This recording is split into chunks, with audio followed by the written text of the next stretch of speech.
ഇപ്പോ ഇതൊരു ഒരുപാട് നൂറ്റാണ്ടുകൾക്ക് മുമ്പുള്ള ഒരു കഥാപരിസരമാണ് ഇവിടെ. ഇപ്പോൾ നമ്മൾ സാധാരണ ഉപയോഗിക്കുന്ന ബോഡി ലാംഗ്വേജോ അല്ലെങ്കിൽ ഇംപ്രവൈസ് ചെയ്യുമ്പോൾ നമ്മൾ ഇപ്പോൾ ഉപയോഗിക്കുന്ന വാക്കുകളോ ഒന്നും ഡയലോഗുകളോ ഒന്നും അങ്ങനെ ഉപയോഗിക്കാൻ പറ്റിയെന്ന് വരില്ല. ഡയലോഗ് ഉണ്ടോ എന്ന് എനിക്കറിയില്ല. അപ്പോൾ ഇത് എത്രത്തോളം നമ്മൾ സ്വയം നമ്മളെ റെസ്ട്രിക്ട് ചെയ്തിട്ടോ അല്ലെങ്കിൽ ആ പെർഫോമൻസിൽ നമ്മൾക്ക് ഉണ്ടാവുന്ന വ്യത്യാസം എത്രത്തോളം ഉണ്ടായിരുന്നു പ്രമേയത്തിൽ? ഇത് ഒരു സങ്കല്പത്തിലുള്ള ഒരു കഥാപാത്രമാണല്ലോ. ചെയ്യാന്ന് പറഞ്ഞു കഴിഞ്ഞാൽ നമ്മുടെ ഒരു ഇമാജിനേഷൻ പോലെയാണ്. അറിയില്ല, അങ്ങനെ ഒരു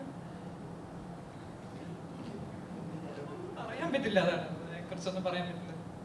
കണ്ടു നോക്കി 2 ദിവസം കഴിഞ്ഞിട്ട് പറയാം. ദുൽഖറിന്റെ കൂടെ അഭിനയിച്ചു, ഇപ്പൊ മമ്മൂക്കാടെ കൂടെ അഭിനയിച്ചു. ഇവിടെയാണ് ദുൽഖറിന്റെ കൂടെ അഭിനയിച്ചു, ഇപ്പൊ മമ്മൂക്കാടെ കൂടെ അഭിനയിച്ചു. എങ്ങനെ ഉണ്ടായിരുന്നു രണ്ടുപേരും? ദുൽഖറിന്റെ കൂടെയാണ് എന്റെ ഫസ്റ്റ് സീൻ ഷൂട്ട് ചെയ്തത്. പിന്നെ അത് കഴിഞ്ഞ് മമ്മൂക്കയുടെ അടുത്തോട്ട് നമുക്ക് എല്ലാ ആക്ടേഴ്സിന്റെയും ഒരു ആഗ്രഹമാണ് മമ്മൂക്കയുടെ കൂടെ ഒരു സിനിമയെങ്കിലും ചെയ്യാന്ന് പറയുന്നത്. അത് ഭയങ്കരമായിരുന്നു. കൂടാതെ ഞാൻ ഇവിടെ വന്ന സമയത്ത് എനിക്ക് മമ്മൂക്കയായിട്ട് ഇങ്ങനെ, അതായത് ആക്ടർ ആവാൻ വേണ്ടി വന്നതാണ്.